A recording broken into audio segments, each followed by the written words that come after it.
I've been thinking a lot recently about how our environment affects what we create, because we spend so long day to day in the same spaces doing the same things, and after a while it can start to feel like some of your ideas are on repeat. And this weekend when I was in Brighton, it reminded me of one very important thing. When we're in the same environment every day, our brains go into autopilot. We stop noticing the little details because everything starts to feel familiar. But when you go somewhere new, even if it isn't entirely new, maybe you're a little bit familiar with it, your senses start to switch on and you begin to notice things again because your brain is having to pay attention and make sense of what is different, and that state of awareness that you begin to feel is where creativity starts to thrive. So I am in Brighton this morning, technically Hove if I'm honest, but it is very early. It's 6:30 in the morning. I'm not usually a morning person, but when they look like they do this morning, this light made it a little bit easier. So I'm wandering down to the beach on a little photo walk just to see what we can find, get some nice photos. But I'm rushing a little bit because look at the light there. I have not realised how quickly it gets light. So I've missed the sunrise a little bit.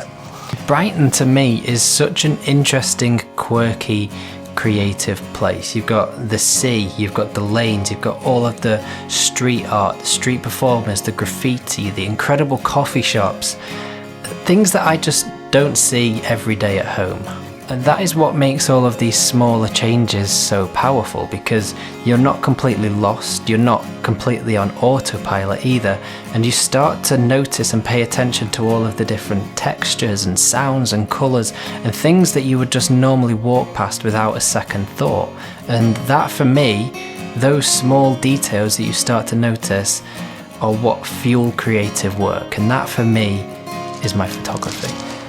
This is one of them things that I really like to shoot that on the face of it might look a little bit boring because it's just a pile of boats, but if you're careful you can try and isolate it in a way that there's nothing else around. So roughly from where the angle you are, there's nothing else around, so it just looks like a random pile of boats in the middle of nowhere, but they are also chained together, so there's loads of texture and the sun is hitting them at the sides. There's lots of nice side lights, so it looks really interesting. It tells a little bit of a story.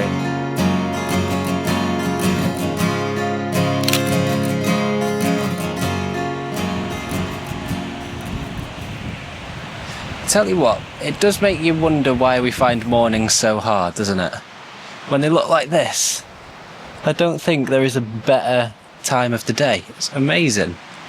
Maybe there's something in that, the difficulty of getting out of bed, but then you're rewarded with this, I don't know. Maybe that's me overthinking it, not quite sure. But I think this is one of my favourite things to do, is to just get up early with my camera, just go for a wander, take some photos. It doesn't matter if I'm getting any of my favourite images I've ever taken, just enjoying photography, and that's the whole point really. So yeah, maybe it's a bit deep for a Sunday morning, I'm not sure. I'm going to carry on, see what else I can find.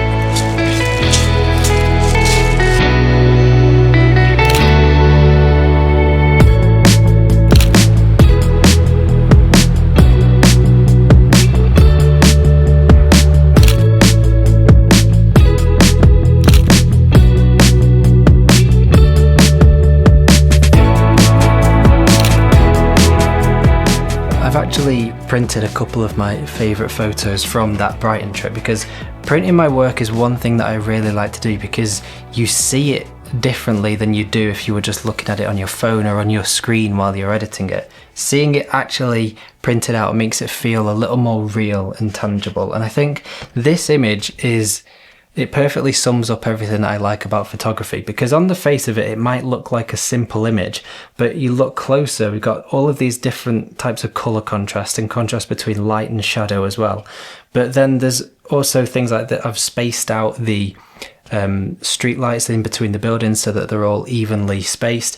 And what for me tells the story perfectly, and this is the sort of thing that I like to look for in my photos, is this beach hut is obviously being worked on. It has the door open, and on the outside we have this ladder with a coffee cup on it sat here. So there's clearly someone working on it, but we don't know where they are. Are they inside? Are they around here somewhere else? And we've got the shadow as well from the ladder, creating a little bit more texture.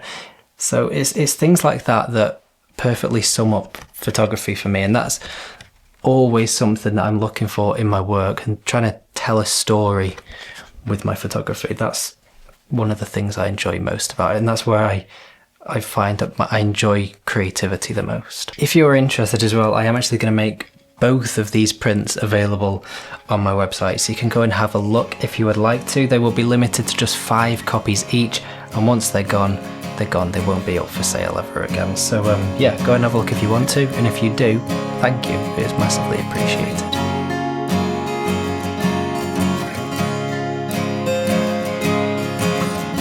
Well, another morning on the beach. What has happened to me? Another morning. It's a little bit later today. It's 8 o'clock instead of 6:30, 7. But that being said, it don't matter because it's absolutely glorious. I mean, you wouldn't know it was a different day from yesterday, apart from the fact that I'm wearing different clothes. But yeah, mornings. Maybe I should do them more. I think this is probably one of my favourite things about Brighton, to be honest, is the fact that I've been coming here for a number of years now, so I feel like I know it well enough and I'm comfortable here enough, but it is still different enough to be able to see things differently every time you come back, because things have changed, there's new things, and it's one of those places where nothing stays the same. So I think that is quite important for somewhere that you like to come and be creative, because it means that every time you come back, it's not going to feel mundane, because there are always new things that you will see and feel that help you to create differently, because you see it differently every time you come back. And I think the other thing about Brighton is the fact that everyone just almost cracks on with what they're doing, and they're not worried about anyone else. It is such a quirky, creative place, and there's no judging at all, and I absolutely love that. I can walk around with my camera filming videos like this, which in a lot of places you feel a little bit self-conscious, but in places like Brighton it's just accepted, because everyone is just kind of getting on with what they're doing. They're creating their own things, they're dancing around on the beach, playing music on the beach and all of that.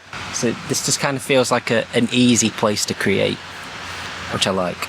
If you are feeling a little stuck creatively, it is a really good way of just trying to refresh yourself and start to enjoy what you do again. So maybe try picking somewhere new that you've never been to before, or somewhere that you've not been to in a long time.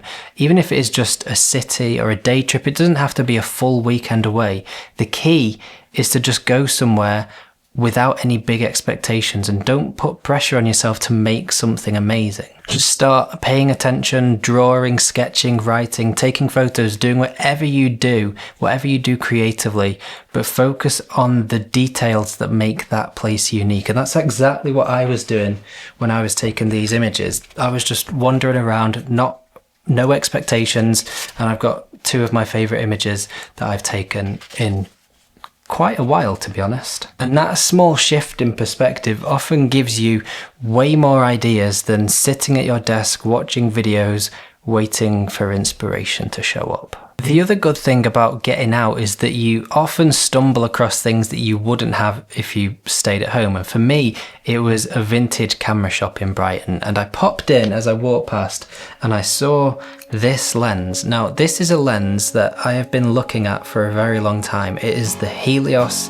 44M. You might have heard of the Helios 44-2, but these are very famous lenses if you are into your photography, videography. They are old Russian-made lenses back in times of the USSR, and this was made, you can tell by the serial number, because it starts in 80.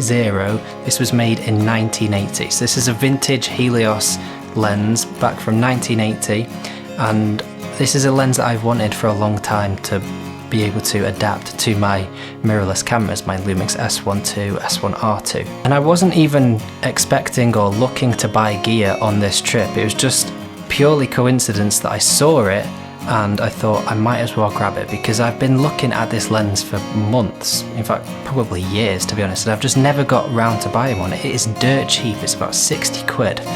But yeah, I thought, why not? It's there right in front of me, so why don't I just get it? And it's little things like that that when you go out, they just kind of happen, and it becomes a little bit of the creative process as well. I am actually going to make a full video dedicated to this lens on my other YouTube channel, which is dedicated to photography and video. If you haven't seen that channel, I will link it down below in the description, so you can go and check it out if you'd like to. I'll have a full video on this coming very soon. The point that I'm trying to make with this video is that you don't always need a big adventure to help yourself feel a little bit more inspired again, and sometimes the most creative thing that you can do is to just change your environment, even if it is just for a few hours. It's all about slightly breaking your routine and paying attention to the smaller things that you might have otherwise just not noticed, and allowing yourself to see things a little bit differently as well. And when you do, you never know